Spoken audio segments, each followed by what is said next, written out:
തിരുനാമത്തിന് മഹത്വം ഉണ്ടാകട്ടെ. വിശുദ്ധ മത്തായി എഴുതിയ സുവിശേഷം 25-ാം അധ്യായം അതിൻ്റെ 34-ാമത്തെ വാക്യം നാം ഇപ്രകാരം വായിക്കുകയാണ്: എൻ്റെ പിതാവിനാൽ അനുഗ്രഹിക്കപ്പെട്ടവരെ വരുവിൻ, ലോകസ്ഥാപനം മുതൽ നിങ്ങൾക്കായി ഒരുക്കിയിരിക്കുന്ന രാജ്യം അവകാശമാക്കിക്കൊള്ളുവിൻ.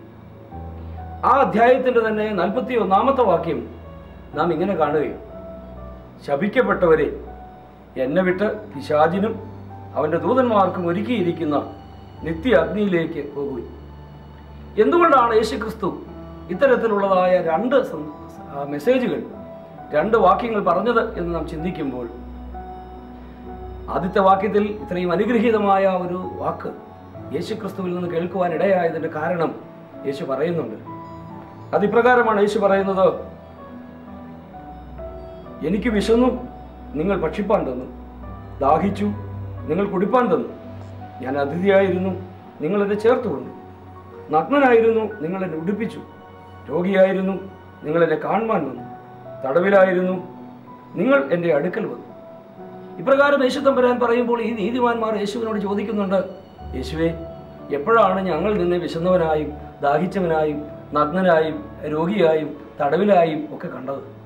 അപ്പോൾ യേശു പറഞ്ഞു: ഈ ചെറിയവരിൽ ഒരുവന് ചെയ്തതൊക്കെ നിങ്ങൾ എനിക്കാണ് ചെയ്തത്. പ്രകാരം തന്നെ ഈ ശപിക്കപ്പെട്ടവരെ എന്ന് വിളി കേട്ടതായ ആ വ്യക്തികളും ചോദിച്ചു: യേശുവേ, നിന്നെ എപ്പോഴാണ് ഞങ്ങൾ വിശക്കുന്നവനായും ദാഹിക്കുന്നവനായും രോഗിയായും തടവിലായും കണ്ടത്? അപ്പോൾ യേശു പറഞ്ഞു: ഈ എളിയവരിൽ ഒരുവന് നിങ്ങൾ ചെയ്യാഞ്ഞതൊക്കെ നിങ്ങൾ എനിക്കാണ് ചെയ്യാതിരുന്നത്. പ്രിയമുള്ളവരെ, യേശു ക്രിസ്തു രാജാവായി മടങ്ങി വരുമ്പോൾ സിംഹാസനത്തിലിരിക്കുമ്പോൾ നീതിമാന്മാരെയും ദുഷ്ടന്മാരെയും വേർതിരിക്കുമ്പോൾ ഒരേ ഒരു കാരണമാണ് അവരോട് പറയുന്നത്. അവരെ രാജ്യത്തിന് അവകാശികളാക്കി തീർക്കുന്നതും നിത്യാഗ്നിയിലേക്ക് തള്ളിവിടുന്നതിനും കാരണമായി യേശു പറയുന്ന ഒരേ ഒരു കാരണം: വിശക്കുന്നവനെ, രോഗിയായിരിക്കുന്നവനെ, നഗ്നനായിരിക്കുന്നവനെ, തടവിലായിരിക്കുന്നവനെ നീ ശുശ്രൂഷിക്കാഞ്ഞതൊക്കെ എനിക്ക് നിങ്ങൾ ചെയ്യാഞ്ഞതുപോലെയാണ്. അതുകൊണ്ടാണ് അവർ നിത്യാഗ്നിയിലേക്ക് പോകുന്നതിന് കാരണമായിട്ട് മാറിയത്.